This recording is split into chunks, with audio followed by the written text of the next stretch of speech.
فرزند زہرا یہ حالات برے ہیں۔ کاشانۂ بصیرت ایک ایسا مکمل یوٹیوب چینل جس پر محروم بصارت کے لیے بالخصوص اور تمام افراد کے لیے بالعموم سینکڑوں کی تعداد میں اسلامی کتب دستیاب ہیں۔ لہذا گزارش ہے کہ آپ اپنی ذمہ داری نبھاتے ہوئے کاشانۂ بصیرت کو سبسکرائب کرنے کے ساتھ ساتھ بیل آئیکن کو پریس کیجیے تاکہ آپ علم کے حصول کے ساتھ ساتھ مذہب اہل بیت کی اشاعت میں بھی اہم کردار ادا کرتے رہیں۔ کاشانۂ بصیرت، کاشانۂ بصیرت، کاشانۂ بصیرت۔ فرزند زہرا یہ حالات برے ہیں۔ اعوذ باللہ من الشیطان اللعین الرجیم، بسم اللہ الرحمن الرحیم۔ السلام علیکم، کاشانۂ بصیرت کے یوٹیوب چینل سے آپ سے مخاطب ہوں، اور ہم پڑھ رہے ہیں اس چینل پر کتاب کلام امیر المومنین علیہ السلام، اس کی 8ویں جلد شرح نہج البلاغہ یہ جو کہ تالیف ہے آیت اللہ العظمیٰ ناصر مکارم شیرازی کی، اور اس کا ترجمہ ہوا ہے زیر نگرانی مولانا سید شہنشاہ حسین نقوی کے۔ ہم اس کتاب کو پڑھتے ہوئے خطبہ نمبر 210 تک پہنچ چکے ہیں الحمدللہ، اور پیج نمبر ہے 127۔ آئیے خطبہ شروع کرتے ہیں۔ بسم اللہ الرحمن الرحیم۔ ومن کلام لہ علیہ السلام وقد سألہ سائل عن احادیث بدعی وعمان فی اید الناس من اختلاف الخیر فقال، یہ امام کے کلاموں میں سے ایک ہے۔ اس کلام کو آپ نے اس شخص کے جواب میں فرمایا جس نے لوگوں کے درمیان موجود بدعت کی احادیث اور مختلف روایات کے بارے میں سوال کیا۔ خطبے کی سند۔ کتاب مصادر نہج البلاغہ کے مصنف کے مطابق یہ کلام نہج البلاغہ سے پہلے لکھی گئی بہت ساری کتابوں میں کبھی کامل سند کے ساتھ اور کبھی بطور مرسل آیا ہے۔ منجملہ کتاب کافی، تحت العقول، خصال صدوق اور غیبت نعمانی میں، اور سید رضی اور نہج البلاغہ بعد کی کتابوں میں بھی آیا ہے۔ منجملہ سبت ابن جوزی کی کتاب تذکرہ اور طبری رحمۃ اللہ علیہ کی کتاب احتجاج، اور شیخ بہائی رحمۃ اللہ علیہ کی کتاب 40 میں۔ خطبہ ایک نگاہ میں۔ یہ خطبہ جو کم و بیش حدیث کی اقسام اور حدیث کے راویوں کے بارے میں ہے، 3 حصوں سے تشکیل پایا ہے۔ پہلے حصے میں امام لوگوں کی دسترس میں موجود احادیث کی اقسام کو بیان کرتے ہوئے فرماتے ہیں کہ ان احادیث کے درمیان حق و باطل اور ناسخ و منسوخ وغیرہ موجود ہیں۔ اس کے بعد امام عالی مقام احادیث جعل کرنے والوں کے انجام کی جانب اشارہ کرتے ہیں، اور پیغمبر اکرم کی ایک روایت کے ضمن میں انہیں دوزخ کی آگ کی بشارت دیتے ہیں۔ دوسرے حصے میں امام راویوں کی صنف کو بیان فرماتے ہیں اور انہیں 4 اصناف یعنی منافق، خطاکار، نادان اور سچے حفاظ میں تقسیم کرتے ہیں۔ تیسرے اور آخری حصے میں امام پیغمبر اکرم کی احادیث کی کچھ خصوصیات بیان کرتے ہوئے انہیں سمجھنے کے طریقوں کی جانب اشارہ فرماتے ہیں، اور آخر میں حضرت کی احادیث کو خود انہی سے حاصل کرنے کی جانب اشارہ کرتے ہیں۔ قابل توجہ بات یہ ہے کہ کتاب کافی میں اس خطبے کی شان ورود بیان ہوئی ہے، جس سے پتہ چلتا ہے کہ سلیم بن قیس ہلالی نے امام کی خدمت میں عرض کی، میں نے سلمان، مقداد اور ابو ذر رضی اللہ تعالیٰ عنہ سے قرآن اور پیغمبر اکرم کی احادیث کی تفسیر سے متعلق کچھ مطالب سنے جو لوگوں کی دسترس میں موجود احادیث سے مختلف ہیں۔ پھر آپ سے سنا کہ جو احادیث ان افراد سے میں نے سنی، آپ ان کی تائید فرماتے ہیں، اور لوگوں کے پاس قرآن اور احادیث نبوی کی تفسیر سے متعلق بہت سے ایسے مطالب دیکھے جن کی آپ مخالفت کرتے ہیں اور انہیں باطل جانتے ہیں۔ کیا آپ کے خیال میں لوگ پیغمبر سے جھوٹی بات منسوب کرتے ہیں اور قرآن کی من گھڑت تفسیر کرتے ہیں؟ امام نے میری جانب رخ کیا اور فرمایا، جب کہ تم نے سوال کیا تو اس کا جواب بھی سن لو۔ اس کے بعد وہ مندرج بالا خطبے کو کچھ اضافوں کے ساتھ آپ سے نقل کرتا ہے۔ پہلا حصہ خطبے کا شروع ہوتا ہے اِنَّ فِی أَیْدِی النَّاسِ حَقًّا وَبَاطِلًا، اور ختم ہو رہا ہے ان کلمات کے ساتھ فَلْیَعْتَبُوا مَقْعَدَہُ مِنَ النَّارِ۔ شرح و تفسیر۔ روایات کی نقادی۔ پیغمبر اکرم صلی اللہ علیہ وسلم کی رحلت کے بعد قابل توجہ مدت 1000 برس سے زیادہ تک حکومت کی جانب سے حضرت صلی اللہ علیہ وسلم کی احادیث لکھنے پر پابندی تھی، لیکن اس کے باوجود رسول اللہ کی احادیث زواں زدِ خاص و عام تھیں اور کبھی متضاد اور متناقض یعنی ایک دوسرے سے ٹکرانے والی احادیث حضرت سے منسوب کی جاتی تھیں، اور منافقین اور دشمن پوشیدہ طور پر اور اعلانیہ اپنے یا اپنے سرداروں کے مفاد میں جھوٹ گڑھتے تھے اور حضرت سے منسوب کیا کرتے تھے۔ اگرچہ کچھ صدیوں بعد کچھ افراد احادیث کی کاٹ چھانٹ اور صدق و کذب کا معیار متعارف کرانے کی خاطر اٹھے اور زور و شور سے حدیث اور رجال کی کتابیں مدون کی جانے لگیں، البتہ جیسا کہ کہا گیا، کسی کتاب کی ممنوعیت نقل احادیث کی راہ میں مانے واقع نہیں ہوئی۔ امام نے درج بالا مختصر اور پرمعنی عبارت میں احادیث کے اختلاف کے اسباب کو وضاحت کے ساتھ بیان فرمایا اور ان کا 6 امور میں خلاصہ کرتے ہوئے آپ فرماتے ہیں۔ ترجمہ: لوگوں کے ہاتھوں میں حق اور باطل، سچ اور جھوٹ، ناسخ اور منسوخ، عام اور خاص، واضح اور مبہم احادیث ہیں، اور کبھی ایسی احادیث بھی ہیں جو دقت کے ساتھ حفظ اور نقل کی گئی ہیں، اور کبھی ایسی احادیث بھی ہیں جو وہم و گمان پر مبنی ہیں۔ امام علی مقام علیہ السلام نے پہلا سبب حق و باطل کی موجودگی کو ٹھہرایا، نیز کچھ اور اسباب بھی تھے۔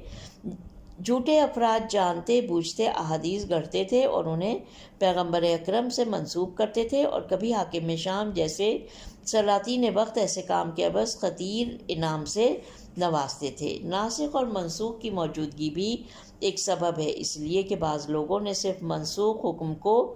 سنا ہوتا تھا اور اسے نقل کر دیتے تھے، اور بعض ناسخ حکم کا پتہ لگا لیتے تھے اور اسے نقل کیا کرتے تھے۔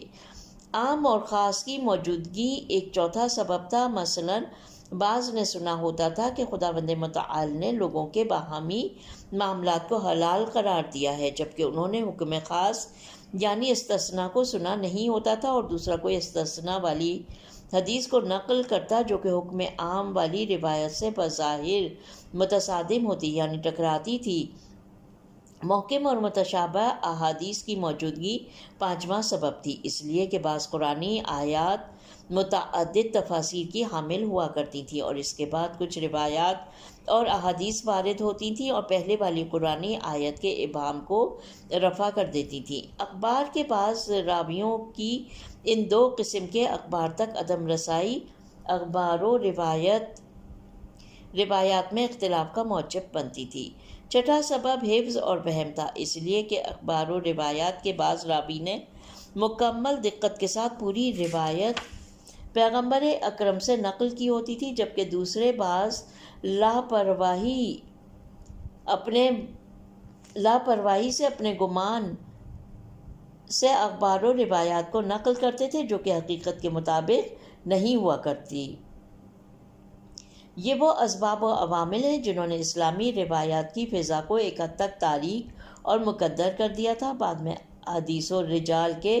دانش مندوں کی کوشش کے زیر سایہ یہ فضا کافی حد تک روشن ہوئی، ہرچند کہ جھوٹی روایات کی تلچھٹ باقی رہ گئی ہے۔ اس کے بعد امام اپنے بیانات پر ایک واضح گواہ پیش کرتے ہوئے فرماتے ہیں، ترجمہ: خود رسول اللہ کے دور میں آپ پر بہتان لگائے گئے، یہاں تک کہ آپ کو کھڑے ہو کر خطبے میں کہنا پڑا کہ جو مجھ پر جان بوجھ کر بہتان باندھے وہ اپنا ٹھکانہ جہنم میں بنا لے۔ ایک اور حدیث میں ہم پڑھتے ہیں کہ حضرت نے حجت الوداع کے موقع پر فرمایا، ترجمہ: مجھ سے جھوٹ منسوب کرنے والے بہت ہو گئے ہیں اور میرے بعد بھی ہوں گے، آگاہ رہو جو کوئی مجھ سے جھوٹ منسوب کرے وہ اپنا ٹھکانہ جہنم میں بنا لے۔ یہ حدیث اہل سنت کے ماخذوں میں بھی آئی ہے، من جملہ مستدرک حاکم اور سنن ابن ماجہ میں اسی مضمون کے ساتھ ایک روایت تھوڑے سے اختلاف کے ساتھ دکھائی دیتی ہے۔ نہج البلاغہ کے بہت سے شارحین نے اس نقطے پر زور دیا ہے کہ مذکورہ حدیث سے ہمیں یقینی علم حاصل ہوتا ہے کہ آن حضرت پر بہتان باندھا گیا، اس لیے کہ اگر یہ حدیث صادق ہو تو اس کا مفہوم یہ ہے کہ پیغمبر اکرم پر بکثرت بہتان باندھا گیا، یہاں تک کہ آپ لوگوں کو خبردار کرنے کی خاطر خطبہ دیتے ہیں اور جھوٹوں کو دوزخ کی وعید سناتے ہیں، اور اگر یہ حدیث جھوٹی ہوئی تو کم از کم یہ جھوٹ پیغمبر اکرم سے منسوب کیا گیا ہے۔ بہرحال بے شک پیغمبر اکرم کے دور میں منافقوں اور اسلام دشمنوں کا گروہ موجود تھا، جس کی جانب قرآن کی مختلف صورتوں میں اشارہ ہوا ہے، اور بعد از رسول ان کے نفاق نے زور پکڑا۔ جعل حدیث کے اسباب میں سے ایک سبب ایسے افراد کی موجودگی تھا، نیز کچھ ناسخ و منسوخ، محکم و متشابہ اور عام و خاص میں تمیز نہ کرنے کی بنا پر، اور کچھ افراد سستی اور لاپرواہی کی بنا پر احادیث گڑھنے لگے۔ اسی چیز نے اسلامی احادیث کی فضا کو تاریک و مقدر کر دیا، اور علماء حدیث و رجال کو اسے روشن کرنے اور صحیح اور غیر صحیح حدیث میں تمیز کرنے کے معیارات کو وضع کرنے پر ابھارا، جن کی جانب اس خطبے کے ذیل میں اشارہ کیا جائے گا۔ یہاں پر خطبہ نمبر 210 کا پہلا حصہ ختم ہو جاتا ہے۔ آئیے بڑھتے ہیں دوسرے حصے کی جانب، جو کس طرح شروع ہو رہا ہے۔ وَإِنَّمَا أَتَاكَ بِالْحَدِيثِ أَرْبَعَةُ رِجَالٍ لَيْسَ لَهُمْ خَامِسٌ رَجُلٌ مُنَافِقٌ مُظْهِرٌ لِلْإِيمَانِ۔ اس طرح سے شروع ہو رہا ہے اور ختم ہو رہا ہے بِمُدْدُنْيَا وَإِنَّمَا النَّاسُ مَعَ الْمُلُوكِ وَالدُّنْيَا إِلَّا مَنْ عَصَمَهُ اللَّهُ فَهَذَا أَحَدُ الْأَرْبَعَةِ۔ ترجمہ ہے اس کا، تمہارے پاس چار طرح کے لوگ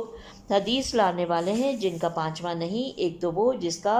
ظاہر کچھ ہے باطن کچھ، وہ ایمان کی نمائش کرتا ہے اور مسلمانوں کی سی وضاقتہ اپناتا ہے، نہ گناہ کرنے سے گھبراتا ہے اور نہ کسی افتاد میں پڑنے سے جھجکتا ہے، وہ جان بوجھ کر رسول اللہ پر جھوٹ باندھتا ہے۔ اگر لوگوں کو پتہ چل جاتا ہے کہ یہ منافق اور جھوٹا ہے تو اس سے نہ کوئی حدیث قبول کرتے ہیں اور نہ اس کی بات کی تصدیق کرتے ہیں، لیکن وہ تو یہ کہتے ہیں کہ یہ رسول اللہ کا صحابی ہے، اس نے حضرت کو دیکھا بھی ہے اور ان سے حدیثیں بھی سنی ہیں اور آپ سے تحصیل علم بھی کی ہے، چنانچہ وہ بے سوچے سمجھے اس کی بات کو قبول کر لیتے ہیں، حالانکہ اللہ نے تمہیں منافقوں کے خبر کے متعلق خبر دے رکھی ہے اور ان کے رنگ ڈھنگ سے بھی تمہیں آگاہ کر دیا ہے۔ پھر وہ رسول کے بعد بھی باقی اور برقرار رہے اور انہوں نے کذب و بہتان کے ذریعے گمراہی کے پیشواؤں اور جہنم کا بلاوا دینے والوں کے یہاں اثر و رسوخ پیدا کیا، چنانچہ انہوں نے ان کو اچھے اچھے عہدوں پر لگایا اور حاکم بنا کر لوگوں کی گردنوں پر مسلط کر دیا، اور ان کے ذریعے سے اچھی طرح دنیا کو حلق میں اتارا۔ اور لوگوں کا تو یہ قاعدہ ہے ہی کہ وہ بادشاہوں اور دنیا والوں کا ساتھ دیا کرتے ہیں، مگر سوائے ان محدود افراد کے جنہیں اللہ اپنے حفظ و امان میں رکھے۔ یہ چار گروہوں میں سے ایک ہے۔ شرح و تفسیر: منافقین کا احادیث گڑھنا، یہ ہے ہیڈنگ۔ اب لکھتے ہیں، جو کچھ اس خطبے کے گزشتہ حصے میں آیا وہ پیغمبر اکرم کی سے منقول احادیث میں موجود اختلاف اور تعارض یعنی ٹکراؤ کے مختلف عوامل و اسباب کی جانب ایک اجمالی اور پرمعنی اشارہ تھا۔ اس حصے میں امام عالی مقام اس کی تشریح فرماتے ہیں اور حدیث کے راویوں کو چار گروہوں میں تقسیم کرتے ہیں، اور ان میں سے ہر ایک کے مقام و مرتبے کو باریک بینی سے مشخص فرماتے ہیں۔ در حقیقت امام علی مقام اس خطبے میں فصاحت اور بلاغت کے ایک اہم فن کو، جو کہ اجمال و تفصیل کا فن ہے اور جو کہ قرآن مجید میں کئی مقامات پر قابل مشاہدہ ہے، کلام میں لاتے ہیں تاکہ آپ اپنے مخاطبین کو مطالب سے خوب آشنا فرمائیں۔ امام سوال کرنے والے، جیسا کہ خطبہ کے آغاز میں اشارہ ہوا ہے، کو مخاطب، اگرچہ آپ کے مخاطب تمام مسلمان ہیں، قرار دیتے ہوئے فرماتے ہیں تمہارے پاس 4 طرح کے لوگ حدیث لانے والے ہیں جن کا 5واں نہیں۔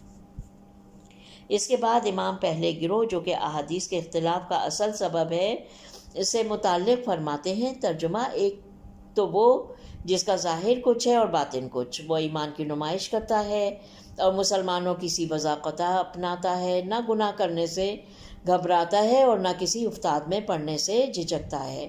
وہ جان بوجھ کر رسول اللہ پر جھوٹ باندھتا ہے۔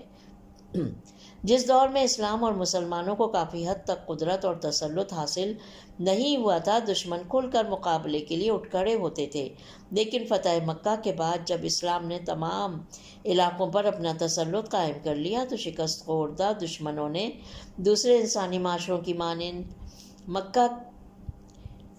نفاق کا لبادہ اوڑھ لیا، اور بظاہر تو وہ مسلمانوں کی صفوں سے ملحق ہو گئے، لیکن باطن میں مخفیانہ تقریب کاریوں کو جاری رکھے رہے۔ اور ان کی تقریب کاری کے طریقوں میں سے ایک اہم طریقہ یہ تھا کہ انہوں نے اپنے اہداف کو پیغمبر اکرم کی احادیث کے لباس میں پوشیدہ رکھا تاکہ مسلمانوں کو بے راہ روی کی جانب گھسیٹیں اور اپنے برے مقاصد سے نزدیک کر دیں۔ خوش فہم اور سادہ لوگ مسلمانوں نے ان کی باتوں کو صحابہ رسول خدا ہونے کے ناطے قبول کر لیا اور اسلامی معاشرہ ایک عظیم مشکل سے دوچار ہوا۔ خوش قسمتی سے انہوں نے حاکم شام جیسے بعض حاکموں کے مفاد میں احادیث گڑھنے میں اس طرح سے افراد سے کام لیا کہ ان کی رسوائی تشت ازبام ہوئی اور بہت سے لوگ ان کی حقیقت سے باخبر ہو گئے۔ نکات کے آخر میں ان کے چند نمونوں پر بحث آئے گی۔ امام گفتگو کو جاری رکھتے ہوئے مزید فرماتے ہیں، ترجمہ: اگر لوگوں کو پتہ چل جاتا کہ یہ منافق اور جھوٹا ہے تو اس سے نہ کوئی حدیث قبول کرتے ہیں اور نہ اس کی بات کی تصدیق کرتے ہیں، لیکن وہ تو یہ کہتے ہیں کہ یہ رسول اللہ کا صحابی ہے،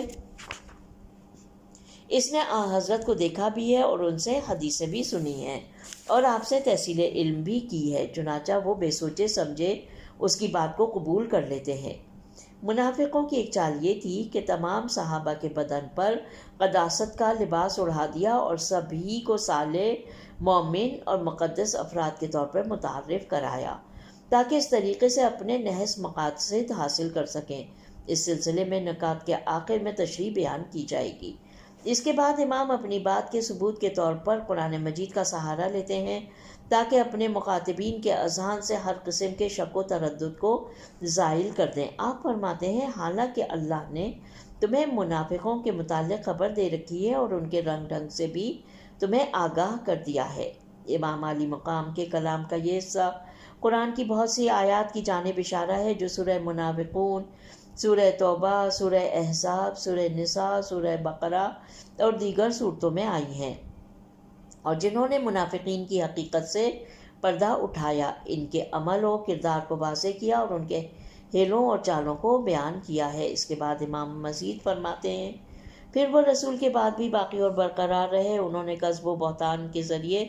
گمراہی کے پیشواؤں اور جہنم کا بلاوا دینے والوں کے یہاں اثر و رسوخ پیدا کیا، چنانچہ انہوں نے ان کو اچھے عہدوں پر لگایا اور حاکم بنا کر لوگوں کی گردنوں پر مسلط کر دیا۔ اس کا نتیجہ وہی ہوا جو امام نے آگے بیان فرمایا۔ وہ کیا ہے؟ ترجمہ: ظلم و جور کے حکام ان منافقین کی بدولت ان کے ساتھ دنیا کو ہڑپ کرنے میں مشغول ہو گئے اور مسلمانوں کے بیت المال کو لوٹ لیا۔ گمراہی کے پیشوا اور آتش جہنم کی جانب بلانے والوں سے مقصود پہلے درجے میں بنی امیہ کے حکمران ہیں، جنہوں نے اسلام کی ہر شے من جملہ پیغمبر اکرم کی احادیث کو کھلواڑ بنایا تاکہ لوگوں پر حکومت کرے۔ ان کے بہترین اعلی کار عصر پیغمبر کے منافقین اور ان کی نسلیں تھیں، اور اس طرح سے انہوں نے اسلامی روایتوں کی فضا کو آلودہ کر دیا۔ افسوس کہ لوگوں کی ایک بڑی تعداد آنکھیں اور کان بند کیے ایسے افراد کے پیچھے چل پڑتی ہے، جیسا کہ امام نے آگے فرماتے ہیں ترجمہ: لوگوں کا تو یہ قاعدہ ہے ہی کہ وہ بادشاہوں اور دنیا والوں کا ساتھ دیا کرتے ہیں، مگر سوائے ان محدود افراد کے جنہیں اللہ اپنے حفظ و امان میں رکھے۔ الناس علی دین ملوکہم کا مشہور و معروف جملہ اگرچہ اسلامی روایات میں اس صورت میں وارد نہیں ہوا ہے، لیکن یہ ایک حقیقت ہے جس کا مضمون روایات اور بزرگان دین کی گفتگو میں بھی دیکھنے اور سننے کو ملتا ہے۔ جب فاسد و مفسد ٹولے مضبوط منصوبہ بندی اور وسیع پیمانے پر تشہیر کے ساتھ میدان میں آتے ہیں تو وہ عمومی افکار کو فریب دے سکتے ہیں اور بہت سے گروہوں کو اپنا ہمنوا بنا سکتے ہیں۔ یہ بات نہ صرف قدیم تاریخوں اور پیغمبر اکرم کی رحلت کے بعد کے ادوار میں نظر آتی ہے، بلکہ آج بھی دنیا کے بہت سے ترقی یافتہ ممالک میں پائی جاتی ہے۔ گمراہی کے سرکردہ افراد بھاری بھرکم ذرائع ابلاغ پر تشہیر کر کے اور معاشرے میں پائے جانے والے منافقوں کی مدد سے لوگوں پر مسلط ہو کر ان کے افکار کو چرا لیتے ہیں اور انہیں دھوکے سے اپنا ہم خیال بنا لیتے ہیں۔ امام علی مقام خطبے کے اس حصے کے اختتام پر فرماتے ہیں فَهَذَا أَحَدُ الْأَرْبَعَةِ، یہ 4 گروہوں میں سے ایک ہے۔ نکات: پہلا نکتہ ہے منافقین رسول خدا کے دور میں۔ قرآن مجید سے آشنائی رکھنے والے سبھی یہ بات بخوبی جانتے ہیں کہ مختلف سوروں اور آیتوں میں منافقین کی شدید الفاظ میں مذمت ہوئی ہے، اور اس سے پتہ چلتا ہے کہ ان افراد کی تعداد کچھ کم نہیں تھی، اور یہ لوگ اس وقت حرکت میں آئے جب پیغمبر اکرم مدینہ تشریف لائے اور عرب کے 2 بڑے قبیلوں اوس اور خزرج نے حضور کا خیر مقدم کیا اور اسلامی حکومت تشکیل پائی۔ ایک گروہ نے اسلام کی موجودگی میں اپنے مفادات کو خطرے میں دیکھا تو بظاہر اسلام کو قبول کر لیا، لیکن در حقیقت پیغمبر اور ان کے آئین کا دشمن تھا۔ وہ منافقین کی یہ کوشش ہوتی تھی کہ وہ کسی طرح سے پہچاننے میں نہ آئیں، لیکن حساس مواقع پر جب سیاسی اور اجتماعی جھکڑ چلتے ہیں تو ان کے چہروں سے نقاب الٹ جاتی تھی اور ان کی شناخت ہو جاتی تھی، کبھی جنگ سے پہلو تہی اور فرار کے ذریعے، کبھی مسجد زرار کی تعمیر کے منصوبے کے ذریعے، کبھی فتح مکہ کے موقع پر جاسوسی کے ذریعے، اور کبھی عفق کے مسئلے کو چھیڑ کر اپنا اصلی چہرہ لوگوں کو دکھاتے تھے۔ فتح مکہ کے بعد نفاق پہلے سے زیادہ پھیل گیا، کیونکہ اسلام کے پرلے درجے کے دشمن ابو سفیان اور اس کے پیروکاروں نے جانے کے ڈر سے بظاہر اسلام قبول کر لیا تھا، لیکن وہ ہر وقت اسلام پر ضرب لگانے کے لیے موقع کی طاق میں رہتے تھے۔ اب یہاں پر دوسرا نکتہ ہے منافقین رسول خدا کے بعد۔ پیغمبر اکرم کے بعد منافقین کو وسیع پیمانے پر اپنی سرگرمیوں کو جاری رکھنے کا موقع ملا، اور بقول ابن ابی الحدید سلسلہ وحی منقطع ہونے اور پیغمبر کی رحلت کے بعد ان منافقین کو سرزنش کرنے والا، لوگوں کو ان سے دور رہنے کی ترغیب دینے والا کوئی نہیں تھا، جو ان کے ساتھ کبھی نرمی سے تو کبھی شدت سے پیش آئے۔ دوسری جانب شہروں کی فتوحات اور غنائم کی فزونی نے بہت سے مسلمانوں کو اپنی ذات میں مگن کر دیا تھا اور انہیں منافقوں کی سازشوں سے بے خبر کر دیا تھا۔ بالخصوص خلفاء کے دور میں بہت سے منافقین اسلامی مملکت کے حساس منصبوں پر جاگزین ہو گئے تھے۔ منافقین کی اسلام کو نقصان پہنچانے کی خطرناک سازشوں میں سے ایک خلفاء کا تقرب حاصل کرنا اور دوسری جانب سربراہان حکومت کی خواہش کے مطابق احادیث گڑھنا تھا، اور یہ چیز حاکم شام کے دور میں اوج کو پہنچ چکی تھی، جس کی داستان بہت سی کتابوں میں آئی ہے کہ اس نے بعض صحابہ کے ساتھ یہ طے کیا تھا کہ اگر وہ فلاں حدیث گڑھیں تو انہیں خطیر رقم دی جائے گی۔ منافقین کبھی پیغمبر اکرم کی احادیث میں تحریف کر کے اس کے مضمون کو یکسر تبدیل کر دیا کرتے تھے، جیسا کہ حضرت کی ایک حدیث میں آیا ہے۔ ترجمہ: جب تم حاکم شام کو میرے منبر پر خطبہ دیتے ہوئے دیکھو تو اسے قتل کر ڈالو۔ حسن بصری کہتے ہیں ابو سعید خدری کہتا تھا ہم حضرت کا حکم بجا نہ لائے اور ہم نے فلاح نہ دیکھی، لیکن جھوٹے منافقوں نے حدیث میں یوں تحریف کی کہ حضرت نے فرمایا، ترجمہ، جب کبھی تم حاکم شام کو میرے منبر پر خطبہ دیتے ہوئے دیکھو تو اسے قبول کرو، کیونکہ وہ ہر لحاظ سے امین ہے۔ ابن ابی الحدید لکھتے ہیں، حاکم شام نے شہروں کے گورنروں کو خط لکھا اور سرکولر یعنی گشتی حکم یا چٹھی بھیجا کہ خلیفہ ثالث کے فضائل اور مناقب کو نقل کرنے والے کا خاص احترام کیا جائے، اور جو کوئی ان کی فضیلت میں روایات نقل کرے اس کا، اس کے باپ کا اور اس کے رشتہ داروں کے نام لکھے جائیں تاکہ ان سب کو انعام سے نوازا جائے۔ کچھ مدت تک حالات اسی طرح رہے۔ حاکم شام نے ایک اور سرکولر یعنی حکم نامہ جاری کیا اور اس میں لکھا کہ خلیفہ ثالث کے فضائل اور مناقب میں احادیث کی تعداد بڑھ گئی ہے۔ آج کے بعد لوگوں سے دوسرے صحابہ بالخصوص پہلے 2 خلیفوں کے فضائل میں احادیث نقل کرنے کو کہا جائے، اور علی علیہ السلام کی فضیلت میں جو بھی حدیث نقل ہوئی ہے اس کا مقابلہ دوسرے اصحاب کی شان میں اس کے مشابہ حدیث نقل کر کے کیا جائے۔ اگرچہ اس دور کے بعد حقیقی محدثین نے احادیث پر تنقید و تبصرے کا آغاز کر دیا تھا، لیکن وہ اصحاب کی نقل کردہ احادیث کا انکار کرنے کی جرات نہ کر سکے۔ کیسے کرتے؟ آخر کو وہ صحابہ تھے۔ اب یہاں پر ایک سوال ہے، وہ یہ کہ کیا سارے صحابہ عادل تھے؟ پیغمبر اکرم صلی اللہ علیہ وسلم کے صحابہ کے بارے میں 2 مختلف عقیدے ہیں۔ ایک گروہ کا عقیدہ ہے کہ وہ سبھی بلا استثناء صالح، سچے اور عادل تھے، اور وہ سبھی معصوم تھے۔ پیغمبر اکرم سے ان کی نقل کردہ احادیث مطلقاً قابل قبول ہیں اور ان پر معمولی سا بھی اعتراض روا نہیں، اور اگر ان سے غلط کام ہوتا ہوا دکھائی دے، جیسے خلیفہ ثالث کا بیت المال میں بے جا تصرف، طلحہ و زبیر کا جنگ جمل کی آگ بھڑکانا، حاکم شام کا خلیفۃ المسلمین حضرت علی علیہ السلام کے خلاف بغاوت وغیرہ، تو ہمیں ان کی توجیہ کرنی ہوگی اور یہ کہنا ہوگا کہ زیادہ سے زیادہ مجتہد تھے اور انہوں نے اپنے اجتہاد میں خطا کا ارتکاب کیا۔ دوسرے گروہ کا عقیدہ ہے کہ اگرچہ صحابہ کے درمیان سچے اور باتقوا افراد زیادہ تھے، لیکن کچھ غیر صالح افراد بھی تھے جس سے حضرت بیزاری ظاہر کرتے تھے، اور قرآن میں بھی بارہا ان کی مذمت وارد ہوئی ہے، یہاں تک کہ ان میں سے بعض افراد سے متعلق لعن بھی وارد ہوئی ہے۔ پہلے گروہ کے پاس اپنے عقیدے پر کوئی قانع کنندہ دلیل نہیں ہے، اور اس کے علاوہ ان کی باتیں قرآن کی صریح تاریخ اسلام کے خلاف ہیں۔ یہ وجہ ہے کہ اللہ تعالیٰ نے قرآن مجید کی بعض آیات میں مہاجرین اور انصار کی ستائش فرمائی اور ان کے بارے میں رضی اللہ عنہم ورضوا عنہ فرمایا، لیکن جب ان جیسی آیات کو ان کی شدید مذمت والی آیات جن میں انہیں شیطان کا اعلی کار جانا گیا، جیسا کہ سورہ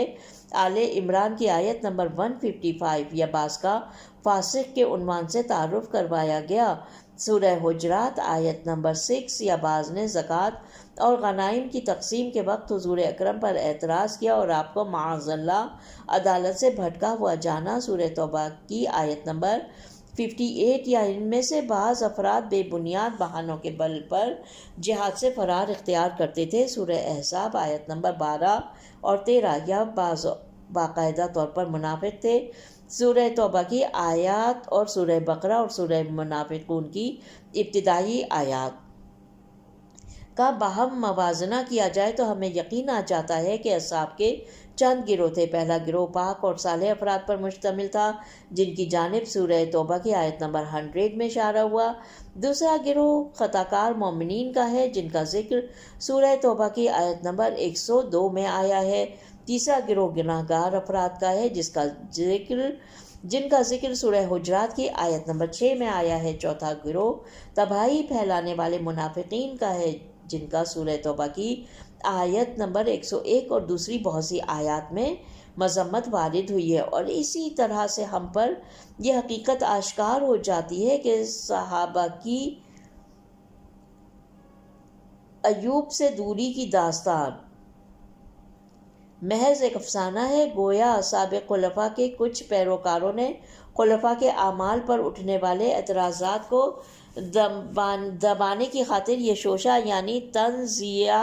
تنزیہی صحابہ چھوڑا تھا، اور بالخصوص بنی امیہ کے حکمرانوں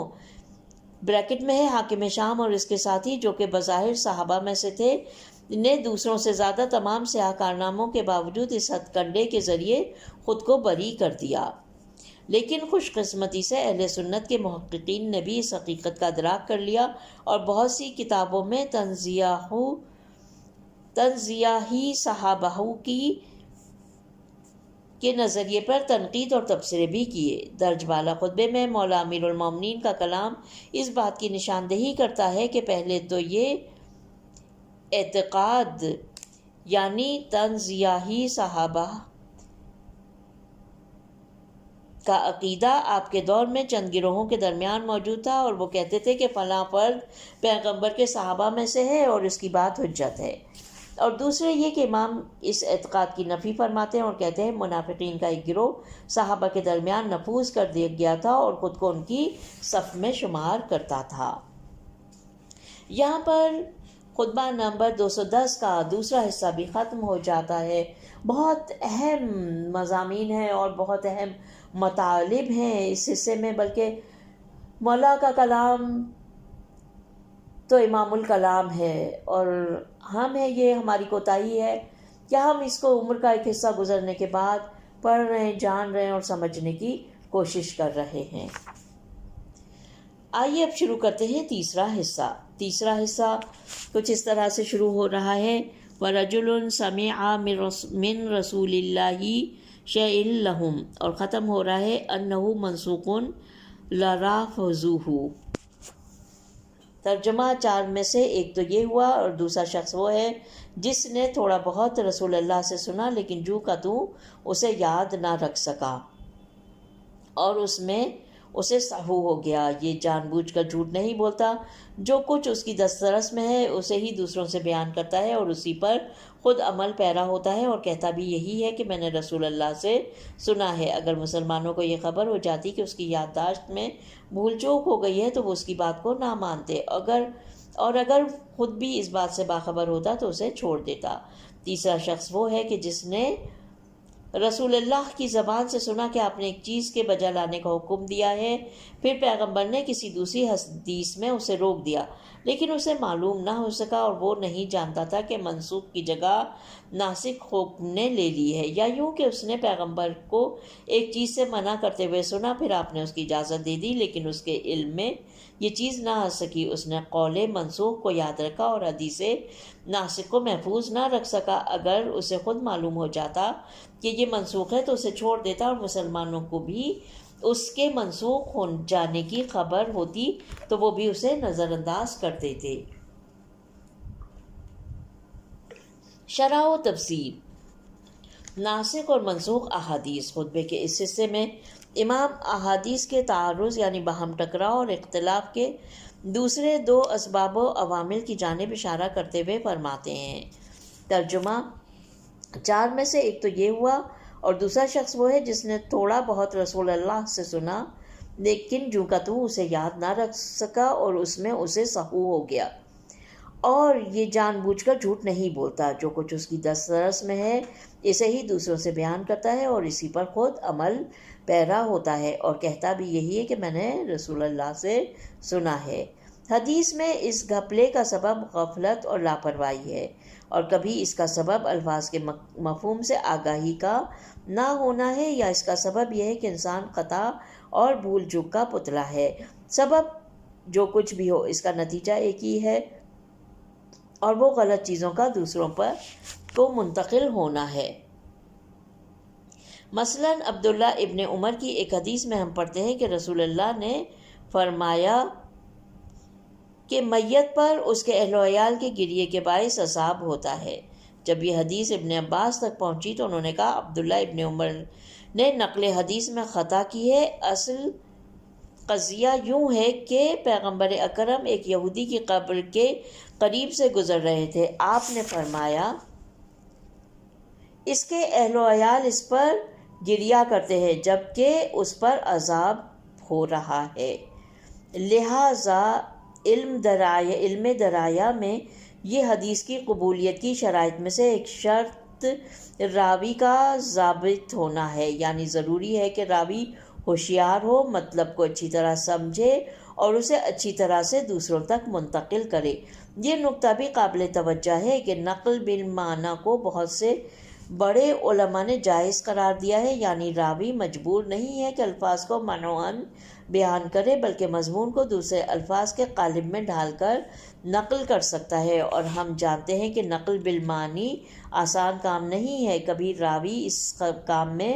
خطا سے بھی دوچار ہو سکتا ہے۔ امام علی مقام گفتگو کو جاری رکھتے ہوئے فرماتے ہیں، ترجمہ: اگر مسلمانوں کو یہ خبر ہو جاتی کہ اس کی یادداشت میں بھول چوک ہو گئی ہے تو وہ اس کی بات کو نہ مانتے، اور اگر خود بھی اس بات سے وہ باخبر ہوتا تو اسے چھوڑ دیتا۔ اس بنا پر اگرچہ اس کا کام غلط تھا مگر اس کی نیت میں کھوٹ نہیں تھا، اور ممکن ہے کہ وہ نہ چاہتے ہوئے لوگوں کی گمراہی کا باعث بنا ہو۔ اس قسم کی غلطیوں کا سبب یہ ہے کہ راوی روایت کے صدر اور ذیل کو نقل نہیں کرتا ہے اور اس کے باعث جملے کا مفہوم دگرگوں ہو جاتا ہے۔ مثلا حضرت امام علی بن موسی رضا علیہ السلام اللہم صلی علی محمد وآل محمد کی ایک حدیث میں ہم پڑھتے ہیں، کسی نے آپ کی خدمت میں عرض کیا، لوگ پیغمبر اکرم سے اس مضمون پر مشتمل روایت نقل کرتے ہیں کہ اللہ نے حضرت آدم کو اپنی شکل و صورت پر خلق فرمایا۔ امام نے فرمایا، ان پر خدا کی مار پڑے، انہوں نے حدیث کے شروع کے حصے کو حذف کر دیا ہے۔ اصل حدیث یوں ہے کہ پیغمبر اکرم دو افراد کے پاس سے گزرے جو ایک دوسرے کو برا بھلا کہہ رہے تھے۔ ان میں سے ایک نے دوسرے سے کہا کہ خدا تیری صورت کو اور تجھ سے مشابہ ہر افراد کی صورت کو سیاہ کر دے۔ حضرت نے فرمایا کہ اے اللہ کے بندے، اپنے بھائی کو ایسی بات مت کہو، کیونکہ اللہ نے آدم کو بھی اس جیسا بنایا ہے۔ حقیقت میں اس طرح تم آدم سے لے کر قیامت تک تمام انسانوں کو گالی دیتے ہو۔ اس کے بعد امام علی مقام احادیث کے راویوں کی تیسری قسم کے بارے میں فرماتے ہیں، ترجمہ: تیسرا شخص وہ ہے جس نے رسول اللہ کی زبان سے سنا کہ آپ نے ایک چیز کے بجا لانے کا حکم دیا ہے، پھر پیغمبر نے کسی دوسری حدیث میں اسے روک دیا لیکن اسے معلوم نہ ہو سکا، اور وہ نہیں جانتا تھا کہ منسوخ کی جگہ ناسخ حکم نے لے لی ہے، یا یوں کہ اس نے پیغمبر کو ایک چیز سے منع کرتے ہوئے سنا، پھر آپ نے اس کی اجازت دے دی لیکن اس کے علم میں یہ چیز نہ آ سکی۔ اس نے قول منسوخ کو یاد رکھا اور حدیث ناسخ کو محفوظ نہ رکھ سکا۔ نسخ کا مسئلہ مسلمہ طور پر اسلامی مسائل میں سے ہے جو کہ محدود پیمانے پر نزول قرآن کے احکام میں پیش آیا، یعنی شروع میں کوئی حکم محدود وقت کے لیے نازل ہوا، اس کے بعد وہ حکم اٹھا لیا گیا اور ایک لازمی اور پائیدار حکم نے اس کی جگہ لے لی۔ مثلاً اوائل اسلام میں تمام مسلمان بیت المقدس کی جانب رخ کر کے نماز بجا لانے کے پابند تھے۔ یہ حکم پیغمبر کے مکے میں قیام کے دوران اور کچھ عرصے بعد تک مدینہ میں بھی جاری و ساری رہا۔ جب حضور نے توحید کی بنیادیں مضبوط کر لی تھیں تو یہ حکم شاید اس وجہ سے ہو کہ اس زمانے میں کعبہ ایک بت کدے میں تبدیل ہو چکا تھا، منسوخ ہو گیا اور تمام مسلمان ہجرت کے دوسرے سال خانہ کعبہ کی جانب رخ کر کے نماز بجا لانے کے پابند کر دیے گئے۔ یہی مطلب پیغمبر کی روایتوں میں بھی جاری ہے۔ حضور کبھی کوئی حکم بیان فرماتے تھے جو کہ حقیقت میں جز وقتی ہوا کرتا تھا، اس وقت کا بیان نہیں کیا جاتا تھا، اس کے بعد اس کا وقت بیان نہیں کیا جاتا تھا، اس کے بعد یہ منسوخ ہو جاتا تھا اور ایک دائمی حکم اس کی جگہ لے لیا کرتا تھا۔ مثلاً پیغمبر اکرم نے ایک حدیث میں فرمایا، ترجمہ: میں نے تم لوگوں کو 3 چیزوں سے روکتا تھا اور اب میں تم سے کہتا ہوں کہ انہیں انجام دو۔ میں نے تمہیں قبور کی زیارت سے روکا تھا، اب کہتا ہوں کہ جاؤ، اور میں نے تمہیں میدان منی سے حج کے ایام میں 3 روز کے بعد گوشت باہر لے جانے سے روکا تھا۔ اس جانب اشارہ ہے کہ سارے کا سارا گوشت وہی مصرف میں لایا جائے۔ اب کہتا ہوں کہ تم خود بھی کھاؤ اور ذخیرہ بھی کر لو اور منا کے میدان سے باہر لے جاؤ۔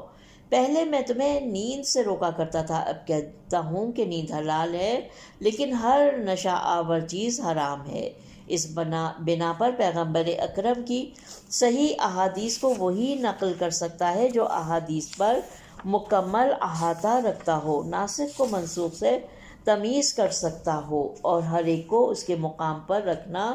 جانتا ہو۔ عام اور خاص کا موضوع بھی ناسخ اور منسوخ جیسا ہی ہے، اس طرح کہ کبھی ایک عام حکم بیان کیا جاتا ہے جو کہ اپنے تمام افراد کا احاطہ کیے ہوئے ہوتا ہے۔ مثلاً پیغمبر اکرم کی ایک حدیث میں نقل ہوا ہے، ترجمہ لوگوں کو اپنے اموال پر مکمل اختیار ہے، لیکن آپ دوسرے مقام پر فرماتے ہیں کسی کو دوسرے کو جان بوجھ کر یا غلطی سے زیان پہنچانے کا حق نہیں۔ اس طرح سے اپنے اموال پر اختیار اور تسلط ان موقعوں تک محدود ہوتا ہے کہ جہاں دوسروں کے زیان کا موجب نہ ہو۔ جن افراد نے عام حکم کو سنا اور خاص کے متعلق بے خبر تھے، وہ پیغمبر اکرم کے کلام کو اس طرح سے دوسروں تک پہنچاتے ہیں کہ وہ خاص والے حکم سے ٹکراتا ہے، لیکن جنہوں نے دونوں حکموں کو سنا اور ان کا باہمی موازنہ کیا، وہ جانتے ہیں کہ ان دونوں حکموں کے درمیان کوئی تضاد اور ٹکراؤ نہیں ہے۔ اس حصے کے آخر میں امام فرماتے ہیں اگر اسے خود معلوم ہو جاتا کہ یہ منسوخ ہے تو وہ اسے چھوڑ دیتا۔ مسلمانوں کو بھی اگر اس کے منسوخ ہو جانے کی خبر ہوتی تو وہ بھی اسے نظر انداز کر دیتے۔ یوں احادیث کا کچھ اختلاف ناسخ اور منسوخ روایتوں کا احاطہ نہ ہونے کی بنا پر رونما ہوتا ہے، بغیر اس کے کہ اس میں راویوں کی نیت کے کھوٹ کا عمل دخل ہو۔ احکام شرع میں نسخ، یہ نقطہ اب یہاں پہ ہم پہنچ چکے ہیں پیج نمبر 145 پر، اور یہاں پر نقطے بیان کیے جا رہے ہیں، اور نقطے میں جو پہلا ہے وہ احکام شرع میں نسخ ہے۔ لکھتے ہیں اگرچہ نسخ کے مقامات قرآنی آیات اور پیغمبر اکرم کی روایتوں میں محدود اور گنے چنے ہیں، لیکن اس مسئلے کا اعتقادی مسائل اور نبوت اور احکام کے ساتھ تعلق ہونے کی وجہ سے یہ مسئلہ خاص اہمیت کا حامل ہے۔ سوال، کچھ لوگ سوال کرتے ہیں کیسے ممکن ہے کہ اللہ کی جانب سے پیغمبر پر کوئی حکم نازل ہو جو کہ بظاہر جاویدانی اور پائیدار ہے، لیکن کچھ مدت کے بعد وہ حکم منسوخ ہو جائے اور دوسرا حکم جو کہ غالباً اس کی ضد ہے اس کی جگہ لے لے، جبکہ خدا کا علم لامحدود ہے اور پیغمبر اکرم کا علم بھی خدا کی وحی سے وابستہ ہے۔ عام انسانی احکام، اب یہاں پر سوال آگے بڑھتا ہے کہ عام انسانی احکام اور عرفی امور میں نسخ بکثرت پایا جاتا ہے، اور اس میں تعجب بھی نہیں، کیونکہ وہ مسائل میں تحقیق کے بعد ان کے لیے احکامات وضع کرتے ہیں، لیکن جب عملی میدان میں ان کی کمزوریاں اور کوتاہیاں عیاں ہوتی ہیں تو ان احکامات کو منسوخ کر دیتے ہیں، اور اگر وہ پہلے دن ہی ان احکامات کے عیوب اور اشکالات کو جانتے تو احکامات کو وضع نہ کرتے، لیکن الہی احکامات میں ایسا کچھ نہیں ہے، بس کیسے ان میں نسخ قابل تصور ہے۔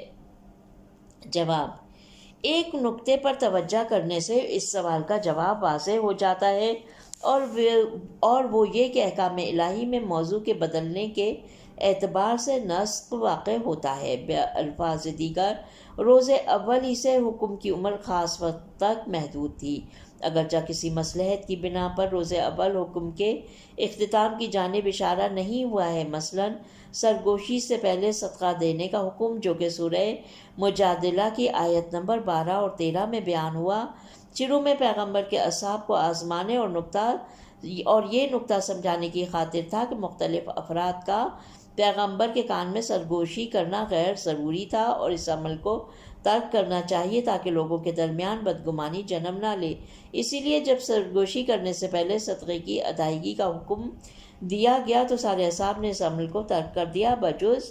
علی علیہ السلام کے۔ آپ نے صدقہ ادا کیا اور ضروری کام کے سلسلے میں پیغمبر اکرم کے ساتھ سرگوشی فرمائی۔ یہ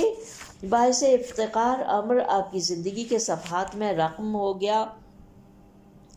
اور آپ وہ واحد فرد تھے جنہوں نے آیت نجوہ پر عمل کیا۔ اس واقعے کے بعد دوسری آیت نازل ہوئی اور سرگوشی سے قبل صدقے کی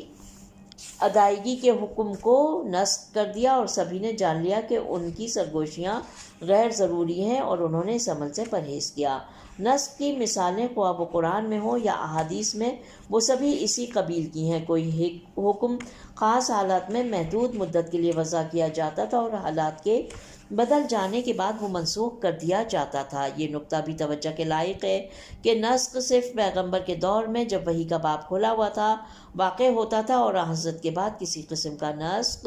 واقع نہیں ہوا۔ یہاں پر تیسرا حصہ خطبہ نمبر 210 کا ختم ہو جاتا ہے، اور آئیے ہم بڑھتے ہیں چوتھے حصے کی جانب۔ پیج نمبر ہے 146۔ چوتھا حصہ شروع ہو رہا ہے اس طرح: وآخر ربع لم یکذب علی اللہ، اور ختم ہو رہا ہے فی اختلافہم علالہم فی روایاتہم۔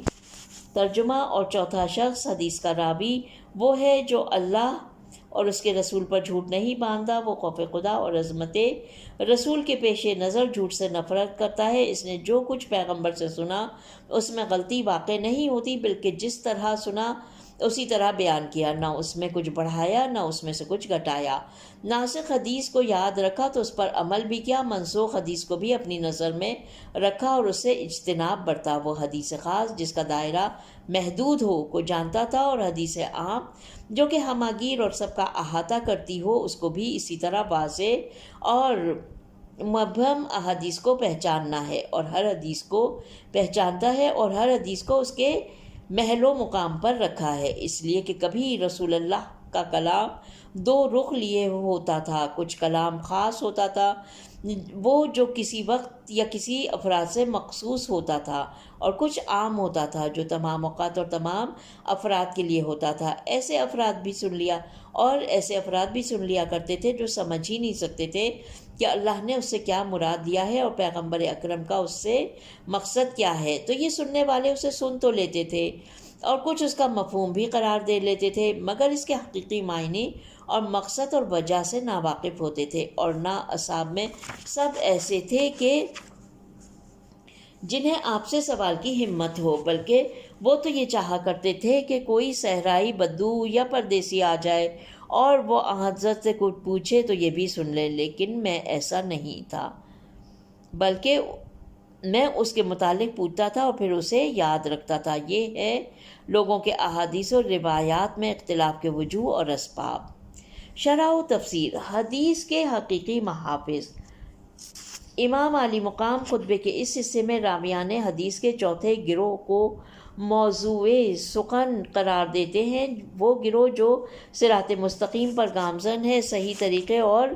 دقت کے ساتھ پیغمبر اکرم اور ائمہ معصومین کی احادیث اور واقعات کو نقل کرنے والا ہے، اور اس گروہ کی باتیں اعتماد کا باعث اور احکام دین کی فضا کو منور کرتی ہیں۔ آپ فرماتے ہیں،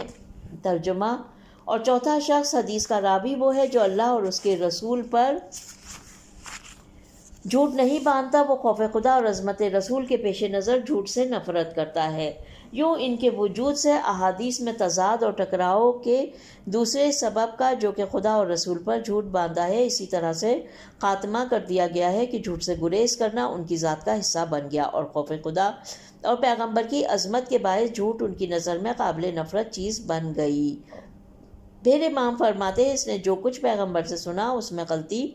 واقع نہیں ہوتی، بلکہ جس طرح سنا اسی طرح اسے بیان کیا، نہ اس میں کچھ بڑھایا نہ اس میں کچھ گھٹایا۔ یوں ان کے وجود سے احادیث کے اختلاف کے دوسرے سبب کا جو کہ غفلت کا برتنا ہے خاتمہ کر دیا گیا۔ اس کے بعد سچے اور باخبر راویوں کی خصوصیت میں سے ایک اور خصوصیت کو بیان فرماتے ہیں۔ ناسخ حدیث کو یاد رکھا تو اس پر عمل بھی کیا، منسوخ حدیث کو بھی اپنی نظر میں رکھا اور اس سے اجتناب برتا۔ یہ حدیث خاص جس کا دائرہ محدود ہو کو جانتا ہے، اور حدیث عام جو کہ ہماگیر اور سب کا احاطہ کرتی ہو اس کو بھی اسی طرح واضح اور مبہم احادیث کو پہچانا ہے اور ہر حدیث کو اس کے محل و مقام پر رکھا ہے۔ یہ عمدہ تعبیر اس جانب اشارہ ہے کہ سچے راویوں کو مختلف احادیث پر بہت دسترس حاصل ہے، ناسخ و منسوخ، عام اور خاص اور محکم اور متشابہ احادیث کو بخوبی پہچانتے ہیں اور ان میں سے ہر ایک کو ان کا مناسب مقام دیتے ہیں تاکہ احادیث ناقص ٹکراؤ اور غلطی سے دوچار ہو جائیں۔ احادیث میں اختلاف اور تضاد کے اسباب کی تحقیق کے بارے میں امام کی گفتگو۔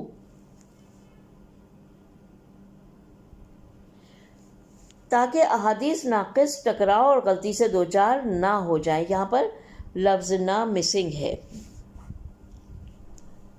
احادیث میں اختلاف اور تضاد کے اسباب کی تحقیق کے بارے میں امام کی یہ گفتگو نہ صرف حدیث سے مربوط کوئی خاص درس ہے بلکہ ہمارے لیے بھی اہم اور وسیع درس ہے، اور وہ یہ کہ انتشار اور بد نظمی کے خاتمے کے لیے ہمیشہ اس کے عوامل اور اسباب کو تلاش کرنا چاہیے، ورنہ ہر قسم کی اصلاح سطحی اور ناپائیدار ہوگی۔ اس کے بعد امام احادیث میں اختلاف اور تضاد کی ایک اور سبب کی جانب، جو کہ در حقیقت گزشتہ بحثوں کی تکمیل کرتا ہے، اشارہ کرتے ہیں، اور وہ احادیث کے حصول، ان کی تفسیر اور ان کے معنی کو سمجھنے کے سلسلے میں اصحاب رسول کی صلاحیتوں کا اختلاف ہے۔ آپ اس سلسلے میں فرماتے ہیں،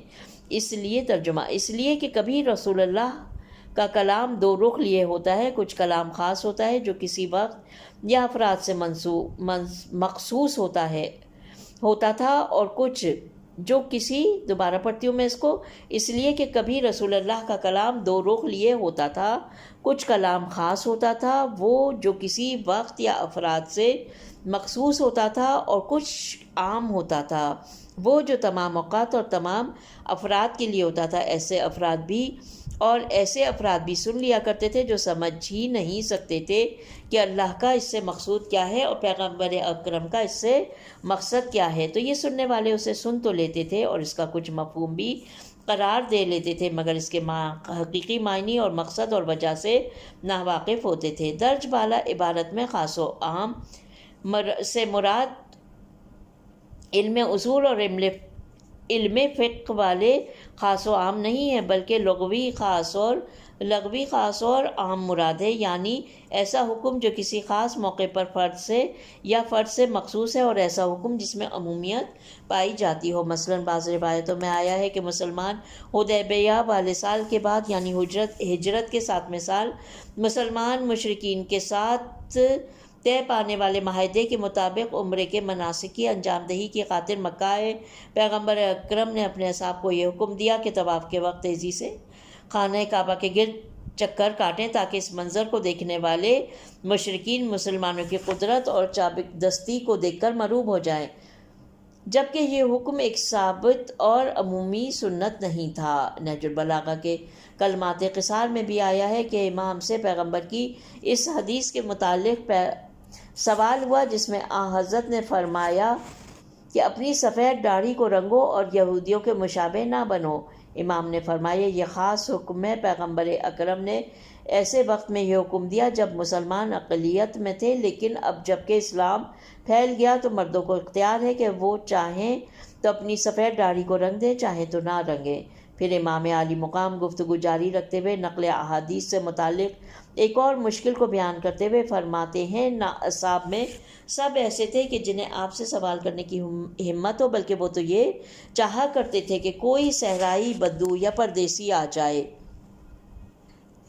اور وہ حضرت سے کچھ پوچھے تو یہ بھی سن لے۔ امام کے کلام کا یہ حصہ ظاہراً اصحاب کے اس گروہ کی جانب اشارہ ہے جو زیادہ تحقیق اور جستجو کرنے والا نہیں تھا، اور اس میں اصول اور فروع دین میں نئے نئے سوالات اٹھانے کی صلاحیت نہیں تھی، اور یہی چیز ان کے ناسخ و منسوخ، عام و خاص، محکم و متشابہ اور مجمل اور مبین کے بارے میں سوال نہ کرنے اور ان کے نتیجے میں مختلف مسائل سے لا علم ہونے کا سبب بنتی تھی۔ لیکن اگر حضور کی محفل میں کوئی نیا فرد حاضر ہو کر کوئی نیا مسئلہ چھیڑتا تھا اور آپ سے اس کا مناسب جواب پاتا تو اصحاب اس سوال کو سراہتے تھے۔ نہج البلاغہ کے بعض شارحین نے مذکورہ جملے کی کچھ اس طرح تفسیر کی ہے کہ کچھ صحابہ کرام کی ہیبت اور عظمت کے پیش نظر، یا اس وجہ سے کہ کہیں متعدد سوال کرنا بے ادبی پر محمول نہ ہو،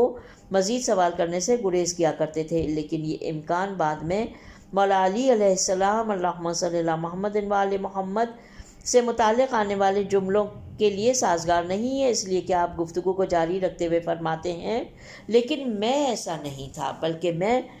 اس کے متعلق پوچھتا تھا اور پھر اسے یاد رکھتا تھا۔ اور اگر ہم یہ دیکھتے ہیں کہ خدائی مدد، اندرونی الہامات، ہوش اور غیر معمولی خداداد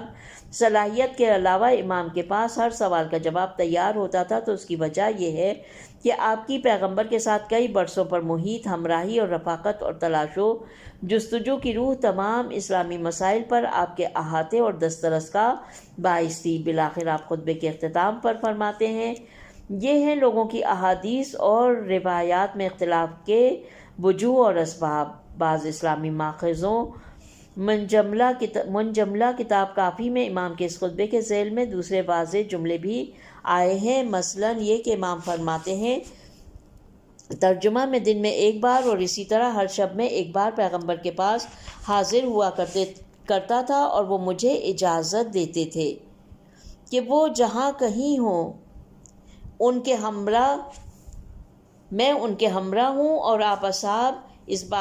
کے اصحاب اس بات کو جانتے تھے کہ آپ بجز میرے کسی دوسرے کو یہ اجازت مرحمت نہیں فرماتے تھے، اور جو بھی قرآنی آیت آپ پر نازل ہوتی تھی آپ مجھے پڑھ کر سنایا کرتے تھے، اور میں اسے ضبط تحریر میں لایا کرتا تھا، اور آپ نے مجھے اس کی تعویل، تفسیر، ناسخ و منسوخ، محکم و متشابہ اور خاص و عام کی تعلیم دی، اور اللہ سے یہ دعا کی کہ وہ مجھے اس کے سمجھنے، اس کی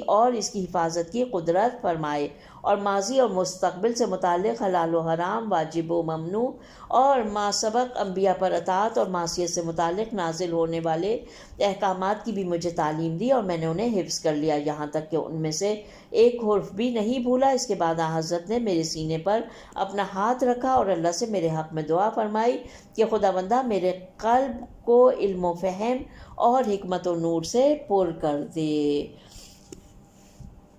اور یقیناً رسول مکرم کی یہ دعا قبول ہوئی۔ پروردگار عالم ہماری اس کوشش کو اپنی بارگاہ میں قبول اور مقبول فرمائے۔ ان کلمات کے ساتھ کہ جو رسول خدا کی دعا ہے مولا کائنات کے لیے، خطبہ نمبر 110 ختم ہو جاتا ہے۔ یہیں پر آج کی اپنی ریڈنگ اختتام پذیر کرتے ہیں۔ کچھ لمبا ہے یہ آڈیو، لیکن میں نے یہ چاہا تھا کہ یہ خطبہ جتنے معنی، جتنے مفاہیم اور جو کچھ اپنے اندر سمیٹے ہوئے ہیں اس کو ایک ہی آڈیو میں پڑھا جائے، اور ایک ہی دفعہ میں اس کے حصے اور ٹکڑے نہ کیے جائیں، بلکہ اس کو پورے طور پر اس تحریر کو ہم ایک ہی دفعہ میں پڑھیں، اور پروردگار عالم کی دی گئی توفیق سے الحمدللہ کہ یہ مکمل ہو گیا۔ اپنا بہت خیال رکھیے گا۔ یہیں پہ ہم ختم کر رہے ہیں اس دعا کے ساتھ کہ پروردگار عالم تو ہماری اس کوشش کو قبول فرمائے۔ ربنا تقبل منا انک انت سمیع علیم۔ اپنا بہت خیال رکھیے۔ خدا حافظ۔